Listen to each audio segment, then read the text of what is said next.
Segunda parte, uma sessão com Louise. Capítulo 2. Qual é o problema? É seguro olhar para dentro. Meu corpo não funciona. Ele dói, sangra, lateja, vibra, incha, vacila, anda, envelhece, não consegue ver, não consegue ouvir, está apodrecendo, etc. Mas tudo o que você criou. Acho que já ouvi frases desse tipo. Meus relacionamentos não funcionam. Eles são sufocantes, ausentes, exigentes, não me apoiam, sempre me criticam, não me amam, nunca me deixam a sós, implicam comigo o tempo todo, não querem se importar comigo, me espezinham, jamais me ouvem, etc. Mas tudo o que você possa ter criado. Sim, também já ouvi todas essas. Minhas finanças não funcionam. Elas não existem, raramente estão presentes, nunca há o bastante, são inatangíveis, vão mais rápido do que vêm, não são suficientes para cobrir as despesas, escapam pelos dedos, etc. Mas tudo o que você possa ter criado. Claro, já ouvi todas elas. Minha vida não funciona. Nunca consigo fazer o que quero. Não consigo agradar a ninguém. Não sei o que fazer. Não sei o que quero fazer. Nunca há tempo suficiente para mim. Minhas necessidades e desejos sempre acabam de fora. Só estou fazendo isto para agradá-los. Não passo de um capacho. Ninguém se importa com o que eu quero fazer. Não tenho talento. Não consigo fazer nada direito. Tudo o que faço é adiar. Nada jamais dá certo para mim, etc. Mas tudo o que você possa ter criado para você mesmo. Todas essas frases eu já ouvi e muitas mais. Sempre que pergunto a um novo cliente o que está acontecendo em sua vida, geralmente ouço uma das respostas acima, ou talvez várias delas. A pessoa pensa realmente que sabe qual é o problema. Todavia, eu sei que essas queixas não passam de efeitos exteriores de padrões de pensamentos internos. Sob eles, existe um padrão mais profundo, mais fundamental, que é a base de todos os efeitos externos. Presto atenção às palavras que as pessoas usam quando respondem a algumas perguntas básicas como: o que está acontecendo em sua vida? Como anda a sua saúde? Como você ganha a vida? Gosta do seu trabalho? Como andam suas finanças? Como é sua vida amorosa? Como terminou seu último relacionamento? E o relacionamento antes desse, como terminou? Faça um resumo breve de sua infância. Observo as posturas corporais e os movimentos faciais, porém, acima de tudo, realmente presto atenção às palavras que dizem. Pensamentos e palavras criam nossas experiências futuras. Enquanto ouço-os falar, posso realmente compreender por que tens esses problemas em particular. As palavras que emitimos dão indicação de nossos pensamentos interiores. Às vezes, as palavras usadas não combinam com as experiências descritas. Então sei que ou eles não têm consciência do que realmente está acontecendo, ou estão mentindo para mim. Qualquer uma dessas alternativas é um ponto de início e nos dá a base da qual podemos começar. Exercício: eu deveria. Meu passo seguinte é dar aos meus clientes papel e caneta e pedir-lhes que escrevam no alto da página: eu deveria. Eles terão de escrever 5 ou 6 modos de terminar a sentença. Acham difícil começar e outros têm tanto a escrever que encontram dificuldades em parar. Então, lhes peço que leiam a lista para mim, começando cada sentença com eu deveria.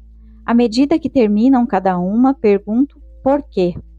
As respostas são interessantes e reveladoras como: minha mãe disse que eu deveria. Por que tenho medo de não fazê-lo? Por que tenho de ser perfeito? Bem, todo mundo tem de fazer isso. Porque eu sou preguiçoso demais, baixo demais, alto demais, gordo demais, magro demais, burro demais, feio demais, sem valor demais. Essas respostas mostram onde eles estão emperrados em suas crenças e que limitações pensam que têm. Não faço comentários sobre as respostas. Uma vez terminada a lista, converso sobre a palavra deveria. Entenda, creio que a palavra deveria é uma das mais prejudiciais que existem em nossa linguagem. Sempre que usamos deveria, estamos na verdade dizendo errado. Ou estamos errados, ou estávamos errados, ou vamos estar errados. Penso que não precisamos de mais errados em nossas vidas. Necessitamos de mais liberdade de escolha. Eu gostaria de pegar a palavra deveria e retirá-la do nosso vocabulário para sempre. Então, eu a substituiria pela palavra posso. Posso nos dá escolha e jamais estamos errados. Depois dessa conversa, eu peço aos clientes para relerem a lista, só que desta vez, começando cada sentença com se eu quisesse de verdade poderia, o que lança uma luz inteiramente nova sobre o assunto. À medida que eles vão terminando cada sentença, pergunto delicadamente: e por que você não fez isso? As respostas, então, são bem diferentes. Porque não quero, tenho medo, não sei como, porque não sou bom bastante, etc. Muitas vezes, descubro que eles estiveram se repreendendo por anos a fio por algo que, para começar, jamais quiseram fazer ou então que esteve se criticando por não fazer alguma coisa quando nunca tiveram ideia de começar. Muitas vezes, trata-se de algo que alguém disse que eles deveriam fazer. Quando tomam consciência disso, podem atirar a coisa da lista deveria, e que grande alívio. Olhe para todas as pessoas que tentam se forçar por anos e anos a seguir uma carreira da qual nem ao menos gostam, só porque seus pais disseram que elas deveriam ser dentistas ou professores. Quantas vezes nos sentimos inferiores porque nos disseram que deveríamos ser mais inteligentes, ricos ou criativos do que algum parente? O que existe na sua lista deveria, que poderia ser abandonado com uma sensação de alívio? Quando meus clientes terminam de trabalhar com essa lista, estão começando a olhar suas vidas de um modo novo e diferente. Notam que muitas coisas que achavam que deveriam fazer são coisas que jamais quiseram fazer e só estavam tentando agradar a outras pessoas. Na maioria das vezes, isso acontece porque eles têm medo ou pensam que não são bons o bastante. O problema agora começou a mudar. Comecei o processo de soltar a sensação de estar errado, porque a pessoa não se adapta a padrões de outras criaturas. Em seguida, passo a explicar-lhes minha filosofia de vida, que está apresentada no capítulo 1. Creio que a vida é, na realidade, muito simples. O que damos, recebemos. O universo apoia plenamente cada pensamento que escolhemos ter e acreditar nele. Quando somos pequenos, aprendemos como nos sentir sobre nós mesmos e sobre a vida através das reações dos adultos que nos cercam. Sejam quais forem essas crenças, elas serão recriadas como experiências à medida que crescemos. Todavia, estamos apenas lidando com padrões de pensamento e o ponto do poder está sempre no presente. As modificações podem começar neste instante. Amar o eu. Continuo explicando que não importam quais pareçam ser seus problemas. Só existe uma única coisa em que trabalho com todos: o amor ao eu. O amor é o remédio milagroso.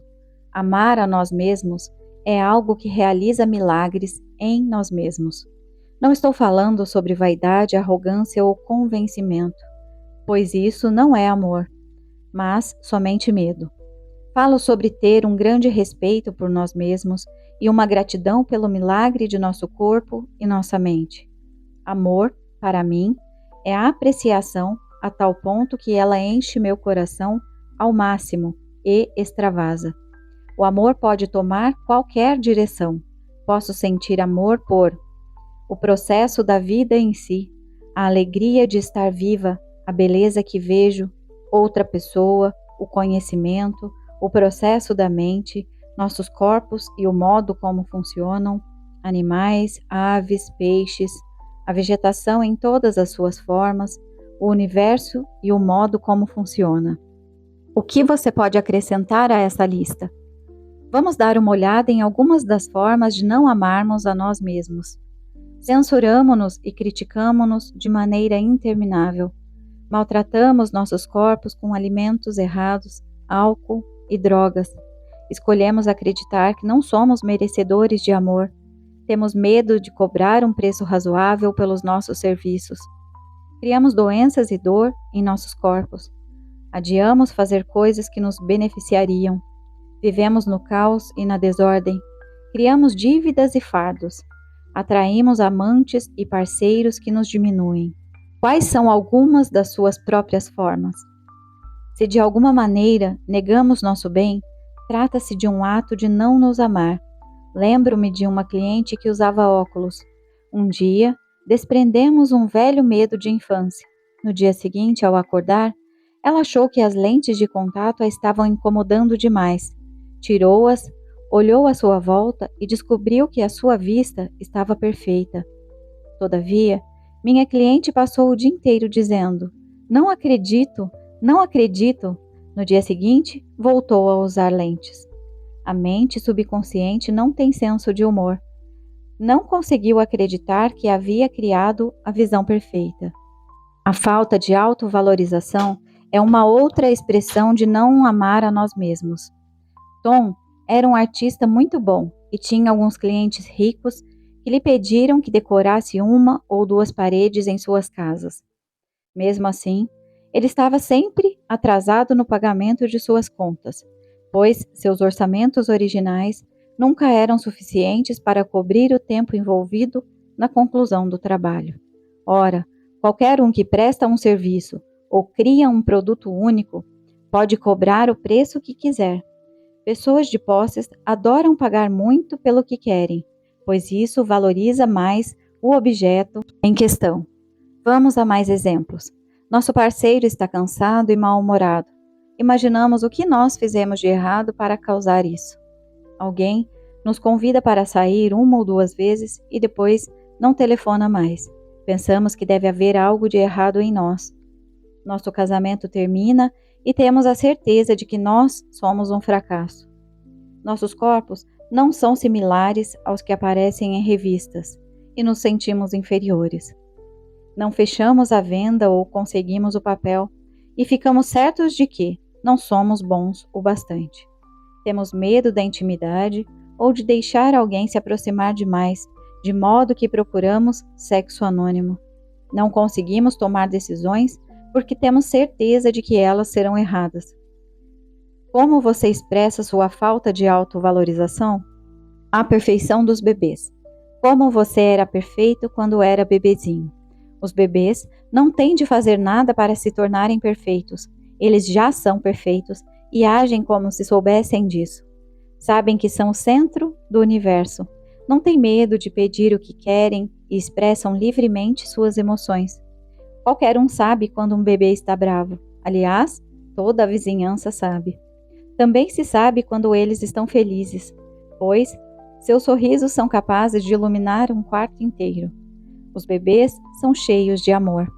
Crianças muito pequeninas morrem se não recebem amor. À medida que vamos ficando mais velhos, aprendemos a viver sem amor, mas os bebês não suportam isso.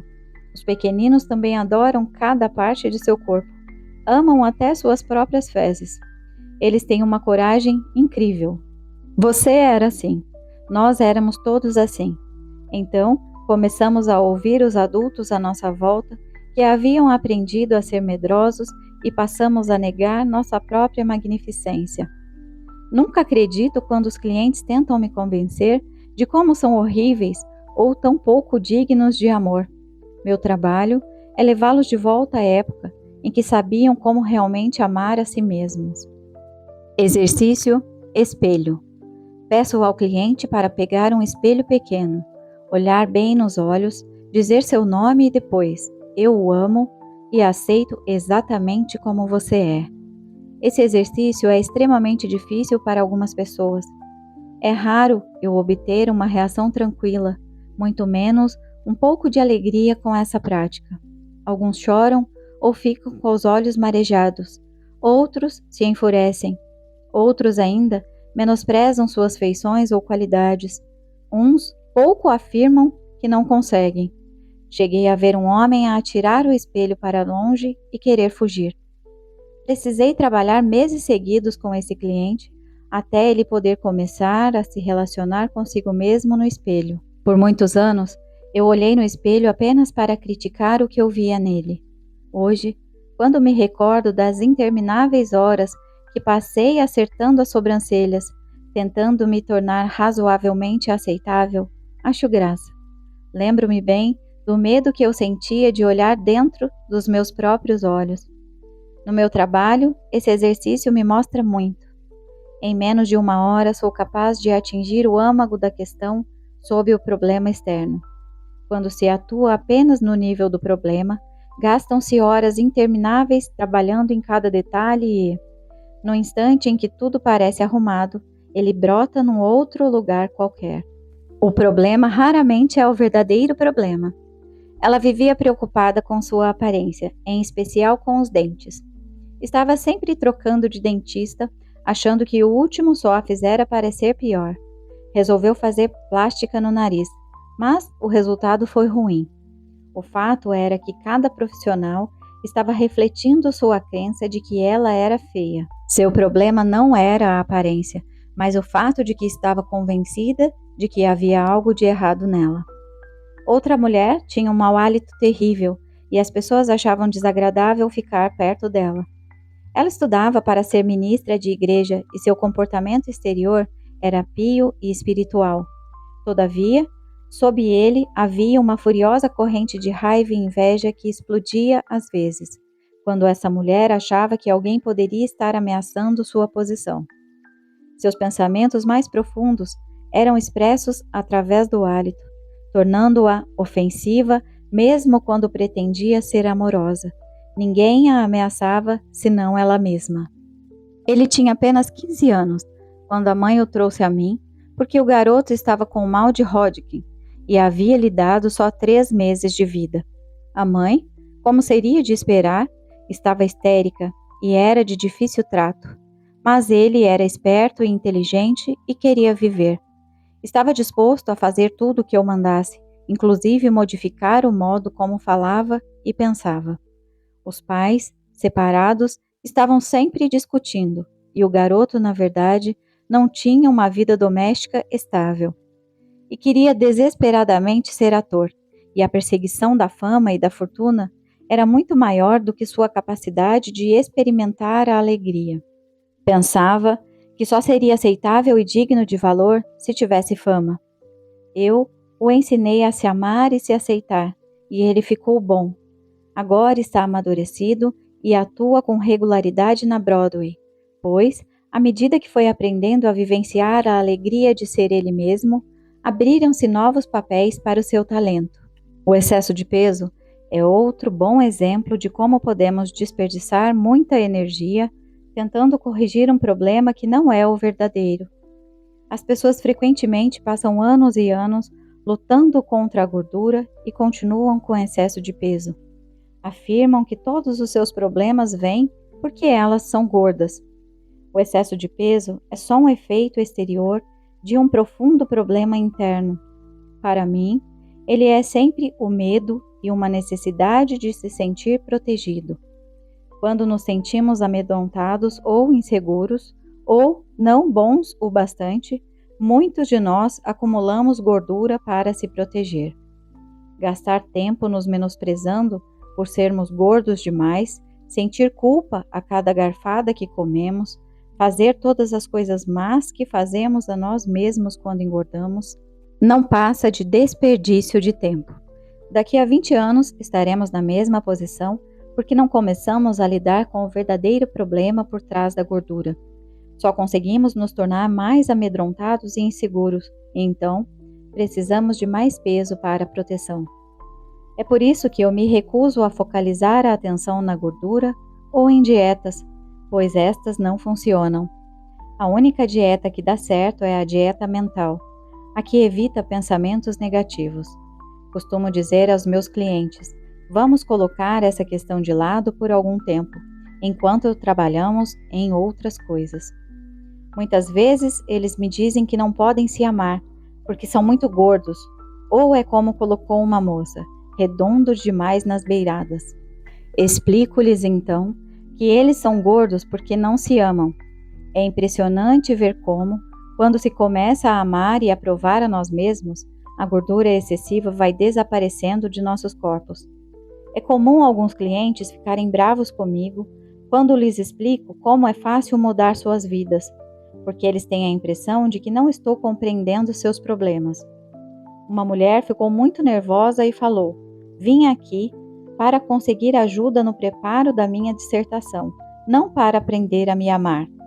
Todavia, para mim estava claro que seu principal problema era o ódio contra si mesma, que permeava todas as áreas da sua vida, inclusive o escrever a dissertação.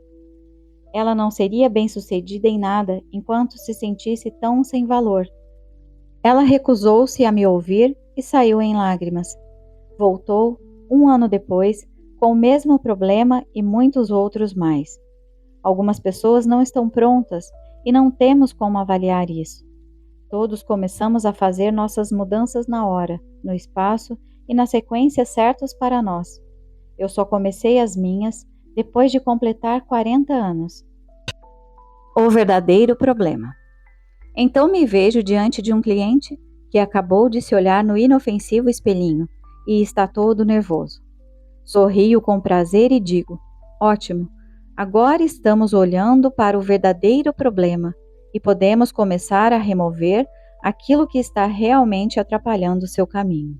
Converso mais sobre o amar o eu, sobre como, para mim, amar o eu começa como nunca, jamais nos criticar por nada. Observo o rosto dos meus clientes quando lhes pergunto se costumam se criticar, e suas reações me dizem muito. Ora, claro que sim. O tempo todo, não tanto como costumava fazer. Ora, como vou mudar se não me critico? Não é o que todos fazem? A esses últimos, eu respondo: não estamos falando sobre todos, estamos falando de você.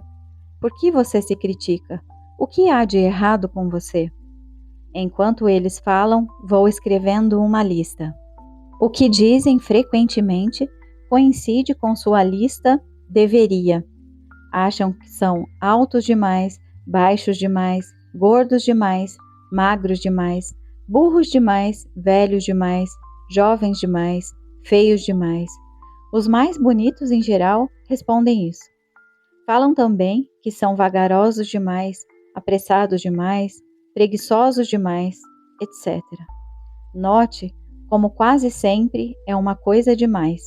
Finalmente chegamos à frase primária quando dizem: não sou bastante bom. Viva, viva! Finalmente encontramos o âmago da questão.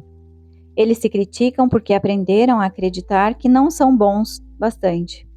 Os clientes se admiram com a rapidez com que chegamos a essa descoberta. Agora não precisamos mais nos preocupar com os efeitos colaterais como problemas corporais, de relacionamento, finanças ou falta de expressão criativa. Podemos dedicar toda a nossa energia na dissolução da causa básica de tudo o que está acontecendo: não amar a si mesmo.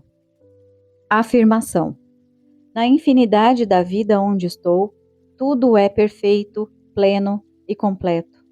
Estou sempre divinamente protegido e guiado.